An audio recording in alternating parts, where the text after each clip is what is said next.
Hello from Purple Valley Goa, and today I'm going to talk about back bends and how to do them maybe a little bit more efficiently and, more importantly, comfortably, right? Comfortably, safely, and enjoyably.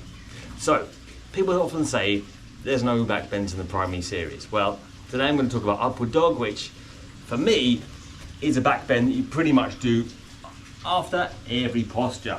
But the question is doing it most efficiently, and you'll see the basic principle of the whole idea of the back bend in this one movement. So the bottom line is your chest bone, your sternum, should be taken away from your tailbone. So when we're doing upward dog by pulling the shoulders back and pushing into our hands, pushing back into our lower back, yes, it's a back bend, but it's not what we're looking for.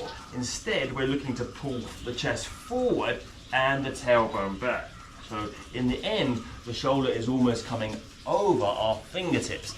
And to that end, what I wanted to say, I suppose, is that forget the idea of back bend and let's call it instead a front stretch. Yeah, there's nothing to suggest in any of the terms that we're doing a back bend, right? Urdhva Dhanurasana, the back bend, you know, is a bow. So the second thing to think about, as well as I'm suggesting forget back bend and use front stretch, is that you're bowing the body, right? So you have equal pressure between the hands and the feet and a gradual incrementals, like a gradual kind of shape of a bow, yeah? Not pushing into one point. If we were pushing into the point like that, we would call it a pyramid or something like that. But that's often the way that we do back bends because the lower back bends a lot more than the upper back. But that's the very place you shouldn't be bending in because the weakest place always gives first. The weakest place is the most flexible place. So we'll push into our lower back at the weakest place and make it weaker. So although there'll never be as much bend in the upper back, you're trying to facilitate some kind of bend in the upper back by restraining or stopping the lower back from bending so much. So again, your chest bone and your tailbone away from each other in opposite directions, not together. It's not the depth of the back bend, but remember a long front stretch that you're looking for. And that will make it more comfortable and it'll give you more success as well in the back bends. So we're looking at upward dog. The same principle pertains for all the back bends as upward dog. The hands pull across to keep the shoulder forward in its joint. If you pull the shoulders back in your upward dog or in Ustrasana, I'm thinking, or Dhanurasana, then all you're stretching is the ligaments of your shoulders. You're never actually opening any of the back, which is the upper back that we're looking for, because you're just substituting this pulling back of the shoulder and then maybe bending the neck, right?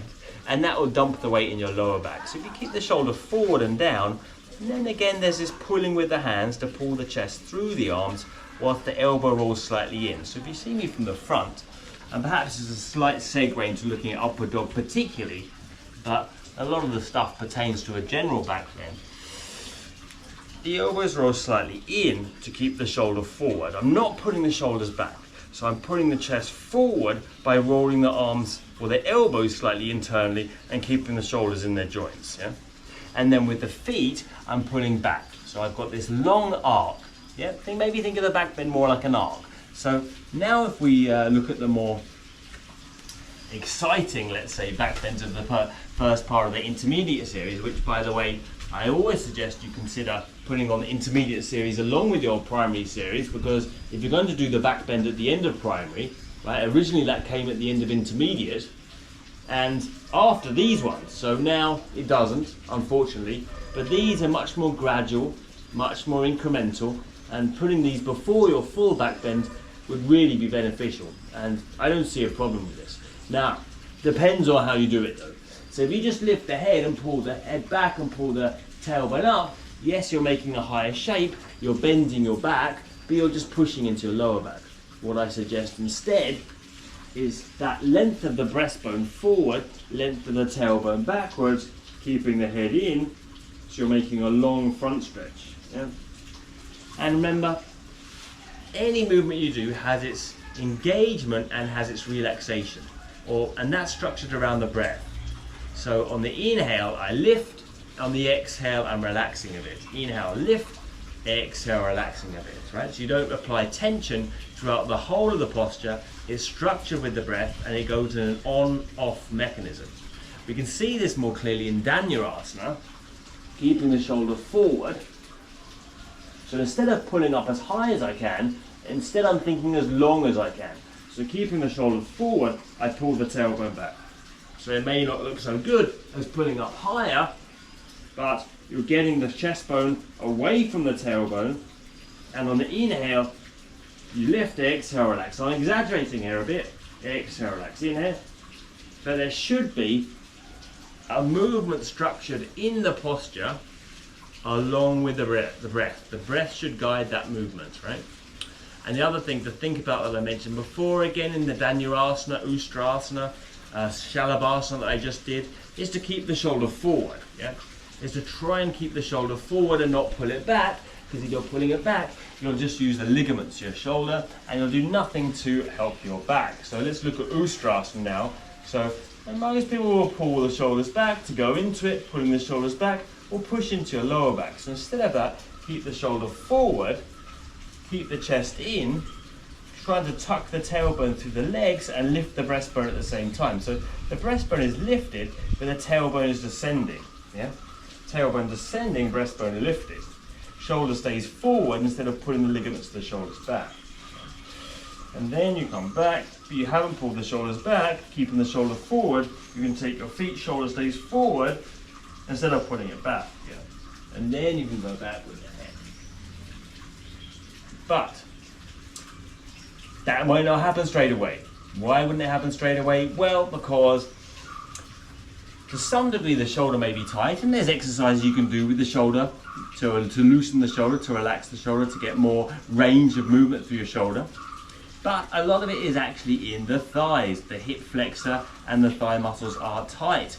And so what you're looking for, say in all, Ustrasana is a good example, but in all back bends, is to push the hips over the knees. So if you can't get this kind of extension through the hip, and you're here, then you're kind of stuck when you go back. A lot of the back bend is in this hip stretch, this thigh. So it's a question of how you use your legs. Generally in the day, right, whether you're using the whole of the leg or just pulling up on your thigh muscles, but also within the back bend paradigm, how efficiently, effectively you can use your legs towards pushing through the foot, through the hip bones to the ceiling, and then the hips are all the way forward, and then you can go back more effectively, right? The same with your full back bend. It's a question of pushing your hips to the ceiling, and we don't really get that much stretch through the thigh if we have a tight thigh to help us. So again, you may need to find online some extra thigh stretches. And what do I mean by that? I mean something like a Virasana, something along those lines. Or maybe not Virasana itself, but you perhaps understand the idea. You're trying to stretch the front of the thighs. Low lunges are another good idea. So anything that basically stretches this area, right? Some kind of low lunge, stretching the thigh. And again, there's not many times we do that in practice, really. So you'll need to seek extra therapeutic work, perhaps, to help with your back bends finally. Yeah. But now perhaps you understand that the shoulder isn't to be pulled back, and you're actually not really back bending, but front stretching. And there's something to do with the legs.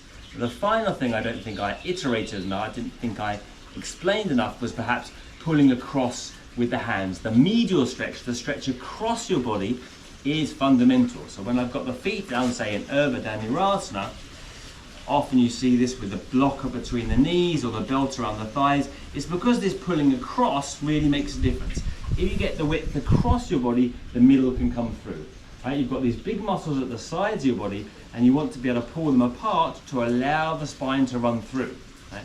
So the final tick point in the back bend is this pulling across. To pull across with your hands and pull across with your feet. Right? So where are we? First of all, it's not a back bend, it's a front stretch.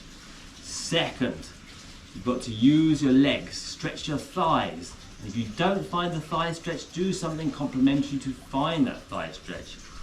Third, and along with the first point really, is chest bone away from tailbone, not towards. So you're not trying to actually bend your back, or if you are trying to bend your back, you're trying to bend the upper back and not the lower back. So you've got to restrain the effort in the lower back.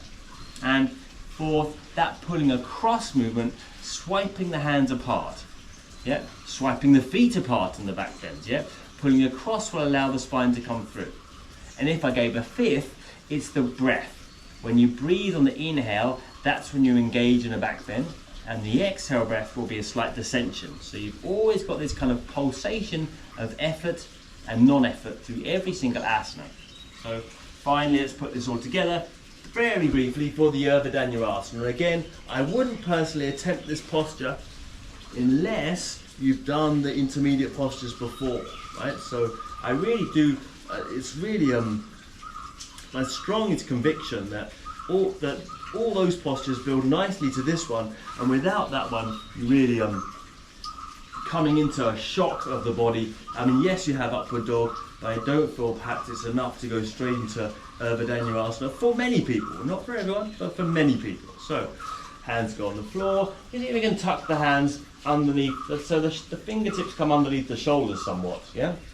They come up on the feet, and then I immediately kind of grip the toes. So I've got the engagement in the foot, and I'm thinking the weight's in the front of the foot, right? So I'm putting the weight particularly in the front of the foot, and that means I'm reaching down the front of the leg. So if the weight is in the heel, I'm pulling up on my thighs, and that'll only tighten them. So there's a reach of the leg, right? I'm really reaching out of my leg. It happens to be on the floor, but that same kind of reach, right? And I've got this kind of feeling like I've got a laser beam between my elbows. There's a tension between my elbows. Now, I tell you this for nothing, coming on your head always helps. You're prepared. You're there preparing. You can get your arms and legs firm, and then you take the final push, and as the shoulders roll away from the ears, you're up. Now, if you're up here and you can't push up, you want to take someone's legs or use blocks upon a wall, yeah, against the wall, so you can straighten the arms. You have to be able to straighten the arms. You can cover your tiptoes first of all if you like, and then put the feet down. So, doesn't again matter in terms of necessarily the depth that you're doing. The question is, can you get the effective movement in the shape?